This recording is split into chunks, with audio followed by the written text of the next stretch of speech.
بیٹیوں کو اپنی جنگیں خود ہی لڑنی پڑتی ہیں، چاہے وہ کردار کی ہوں یا اعتبار کی۔ ایک پختہ کردار کی مالک عورت کبھی بد کرداری کو پسند نہیں کرتی، خواہ وہ دنیا کا حسین ترین اور امیر ترین مرد ہی کیوں نہ ہو۔ مرد کے لیے با کردار اور با حیا ہونا اتنا ہی ضروری ہے جتنا عورت کے لیے۔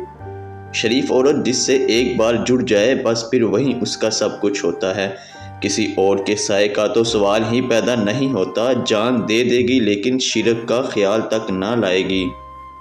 اپنا کردار اتنا مضبوط اور اپنا ظرف اتنا وسیع رکھو کہ لوگ آپ سے تعلق رکھنے میں فخر محسوس کریں۔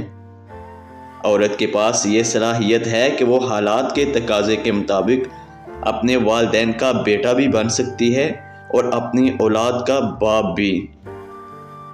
اللہ نے یہ صرف عورت کو ہی بخشی ہے کہ وہ پاگل بھی ہو جائے اولاد یاد رکھتی ہے۔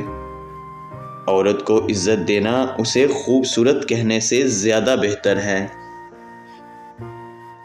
ایک لڑکی کا کردار اتنا مضبوط ہونا چاہیے کہ مرد کو اس تک پہنچنے کے لیے رب سے رابطہ کرنا پڑے۔